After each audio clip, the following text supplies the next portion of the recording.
Hafa and welcome back to Weekend Edition. This is Rehash, where we recap the big stories of the week. And we started off the week with the big story about the military relocation and the release of the final supplemental environmental impact statement. And that massive document outlined the preferred alternatives for the Marines' relocation from Okinawa, Japan to Guam. For example, they released the preferred alternative to construct and operate the main cantonment at Naval Base Guam Telecommunications Station in Finagadzan, and the preferred family housing alternative at Anderson Air Force Base, and the proposed live fire training complex at Northwest Field. Now, Northwest Field is of concern, I believe, to original landowners at Retidian because, of course, they are the original landowners, and the fact that if they were to establish the live fire training center at Northwest Field, it would limit access to Retidian. So that's something that the Navy and the U.S. Fish and Wildlife Service are currently negotiating in terms of replacement facilities.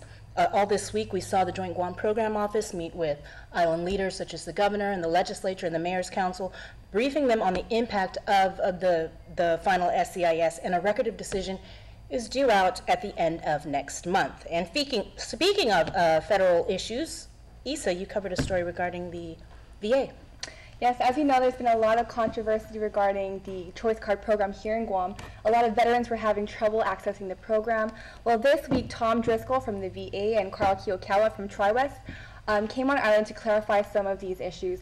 They've tried to address these concerns by establishing a Guam team at the Hawaii call center to help address concerns for veterans here. So now if you're a veteran and you call 866-606-8198, you should be able to book an appointment. But just as this issue started to become resolved, another issue arose with regard to access for veterans at Naval Hospital. So what happened was there was actually a shooting at a military installation, which heightened security at all bases across the globe. So this made it harder for veterans to get on base to Naval Hospital. So Congresswoman Malin Bradallo has written to Rear Admiral Bolivar and the Joint Legion Marianas to ensure that veterans are being able to go on base to access medical care. And we actually have the full list of regulations online at KUAM.com, so you can look and review that. Okay, and so what exactly is the policy then if veterans need emergency care? They're stopped at the gate? Yes, so they would have to show their veteran's ID card as well as an appointment card if they have an appointment. You know, if different circumstances, if they're really ill, they can't get out of the car, they lost their card, they can have someone with them who can help accompany them on base.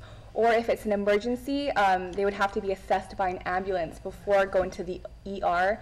But they did note that if it is an emergency, call 911, an ambulance will be let through at the gate.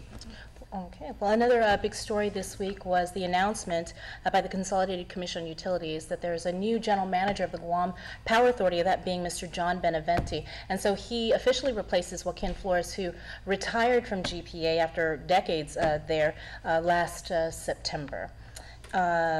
Crystal, your story this week. Yes, this week I covered more on Mark Torrey Jr. He is the Guam police officer alleged to have shot fellow officer Albert Piolo last week Monday. And you know, the situation has the police department at odds, basically, because it involves two of their own, and they are also heading the homicide investigation, and it's generating a lot of comments and feedback from the community online and offline. And in order to counter that negativity that's coming through, Piolo's close friends and his family are speaking out. On Thursday, they held a peace rally at the ITC intersection. So if you passed by and you saw Bert Piolo's face on some banners, it was probably that peace rally. It's called Justice for Peace. You can actually hashtag that. And it's a very appropriate time because the case is going through the judicial system, and also because the last respects for Piolo were held this weekend. And I know Piolo. A lot of people here at KUAM knew Piolo, and a lot of us know Mark Torrey as well. But you did actually a really good piece on Piolo and a tribute, and they're actually holding a tribute for him this weekend, right? Yes. You know, not many people were aware that that Bert was had a passion for music, and just to see the impact he had. You know, he's only been in the scene, for the music scene, for about 5 years, and just to see the impact that and the influence he's had on these veteran musicians. Basically, they all said the same thing, that Bert made them realize why they got into music to begin with, for the love of it.